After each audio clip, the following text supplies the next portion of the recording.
कक्षा 11 के MP board के सभी विद्यार्थियों, लो जी भूगोल का अपन पेपर अच्छे समझेंगे। निम्नलिखित में से किस विद्वान ने भूगोल शब्द का प्रयोग किया? एरेटोस्थिनीज ने। जैव विविधता का संरक्षण निम्न में किसके लिए महत्वपूर्ण है? सभी जीवधारी।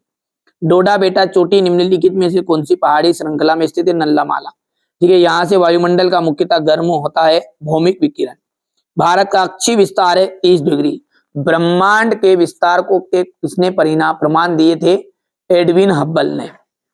आगे बढ़ते हैं और अगला देखते हैं। ब्राजील जो है देश के प्रथम पृथ्वी सम्मेलन हुआ था। हिमालय के गिरिपद पर पर्णपाती वन पाए जाते हैं। कर्नाटक राज्य में पूर्व मानसून वर्षा आम्र वर्षा को कहते हैं। बहुत सी संबंधित भू आकृतियां भूदृश्य बनाती है। सबसे अधिक गर्भ प्रशांत महासागर में मिलते हैं। स्थल मंडल आपका जाएगा भूपर्पटी व मेटल का ऊपरी भाग। अंतर्जलीय बल, ठीक है, भू आकृति निर्माण, पृथ्वी का जो कंबल है वो जलवाष्प को कहा गया है। भारत का क्षेत्रफल 32.8 लाख वर्ग किलोमीटर आ जाएगा। ठीक है, लूनी नदी इसका जाएगा राजस्थान। बढ़िया से आप तो कंप्लीट करो, यही प्रश्न आपको परीक्षा हाल में देखने को मिलेंगे। भूकंप यंत्र को क्या कहते हैं? सिस्मोग्राफ। चट्टानों का अपने स्थान पर चटकना या टूटना क्या कहलाता है? अपक्षय। शीत वताग्र के साथ किस प्रकार के मेघ बनते हैं? कपासी मेघ। समान भौतिक लक्षणों वाले जीवों के समूह को क्या कहते हैं? प्रजाति। भारत देश की आर्द्र भूमि को कितने वर्गों में रखा जाता है? 8 वर्गों में। ठीक है, यहाँ पे द्वैतवाद भूगोल एक विषय प्रमुख विशेषता है, सत्य है। निहारिका परिकल्पना गणितज्ञ लाप्लेस ने प्रस्तुत की, सत्य है।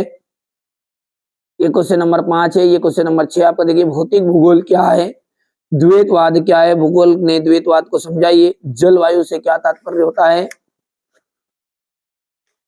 जैव विविधता क्या है? विश्व में जैव विविधता के हॉटस्पॉट कौन कौन से हैं? भारत को उपमहाद्वीप क्यों कहते हैं? तटीय सीमाओं के संलग्न राज्यों की पहचान। भारतीय उपमहाद्वीप के देशों के नाम बताना है। वृक्षाकार तथा जालीनुमा अपवाह प्रारूप में अंतर बताइए। अपवाह तंत्र किसे कहते हैं? भूकंप में कोई 2 हानिकारक प्रभाव बताइए। कोसी नदी को बिहार का शोक क्यों कहते हैं? वायुमंडल में क्षोभ मंडल का क्या महत्व है? पृथ्वी पर तापमान की पेटियों का वर्णन कीजिए। ज्वार भाटा का मानव जीवन में क्या महत्व है? उत्तर भारत की नदियों की विशेषताओं का वर्णन कीजिएगा। देखिए, भारत में आने वाली प्राकृतिक आपदाओं को संक्षिप्त में समझाइए। बिंग बिंग को सचित्र वर्णन कीजिए। पी तरंग और एस तरंग में अंतर आपको बताना है। अपर्दन और अवक्षय में क्या अंतर